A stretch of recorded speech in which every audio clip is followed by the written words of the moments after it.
ছিল সকালে, আমার একটু কাজও ছিল 5টার দিকে। আমি যেতেছি পরে আমরা ওই দিকে সিনি ক্লাবের দিকে একজনে হাত দিয়েছে আমার দাঁড়ানোর পরে এটা আমি কি হয়েছে কইছে একটা টিপও যাবি না। তো আমার কাছে আমি টিপ দেয় না, পেহে কইছে টিপও যাবি নি। আমি কি টিপ কিছু মানুষে, আমি কি মানুষ কিতা তো রোহিঙ্গা লয়ে যেতাম। আমি রোহিঙ্গা নিয়ে, আমি রোহিঙ্গা টিপ দিই না, রোহিঙ্গা টিপ দিই না করে ডাইরেক্ট আইসে কে রোহিঙ্গা টিপ দিস না। আইসে ওই জয়ন্ত না প্রবাদের ছেলে আইসে। জয়ন্ত কি টাইটেল কি? জয়ন্ত দাস। বাড়ি কোন জায়গা? বাড়ি কয়টা আইসিরা আমার প্রথমে আইসিল লুকিং গ্লাসটা দোষ, লুকিং গ্লাসটা ধরে টান দিছে, লুকিং গ্লাসটা বের করে লাইছে। আমার দরজা খুল, তুই প্রথমে লুকিং গ্লাস ইয়ে করে লেছে পরে আমি বুঝছি নতুন একটা কিছু হইব। আমি গ্লাসটা তুলে দিয়েছি, গ্লাস তুলছি পরে হ্যাঁ ইটের টুকরা লইয়া মারি রাখা লইয়াছে, গাড়িটা ডিলাইছে, গাড়ি ডিলাই আসে গাড়ি ঘুরে ভেঙে লাইছে, আমার মারধর করছে। আমি কোনো মতে আনতে গাড়ি করে ঘুরে এসে কোনো মতে আনতে গায়ে করছে। কোন কোন জায়গায় তোমার আঘাত করছে?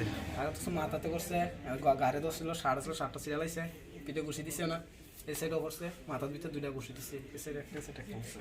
মানে গাড়িটা কি কোন জায়গায় ইয়ে করছে? গাড়িটা ভাঙছে? গাড়ির সামনে গাড়িটা এমনি বডিতে আমার একটা ডিল করছে, সামনে হাই গ্লাসটা মানে ইত্যাদি ছিল, হাই গ্লাসটা ভেঙে গেছে। কি গাড়ি ছিল তোমার? সুইফট। কে কে মারছে তোমাকে? নাম একজনের নাম জানি জয়ন্ত দাস, আর একজনের নাম জানি না। মানে মারছে দুজন না একজন মারছে? মারছে একজন। জয়ন্ত দাস। হ্যাঁ, কি করে এমনি? এমনি তো রোহিঙ্গা ব্যবসা করে, বাড়ি রোহিঙ্গা তুললে পাচার করে। বাড়ি কয়টা? কতদিন যাবত এরকম করছে? হ্যাঁ, কতদিন যাবত এই ব্যবসাটা করছে? তো অনেক দিন, অনেক বছর হচ্ছে। তোমার নাম? আমার নাম সমরদীপ বর্ধন। বাড়ি? বাড়ি নোয়াবাড়ি। এখন মামলা করো তার বিরুদ্ধে? কোন থানা? মধুপুর থানা।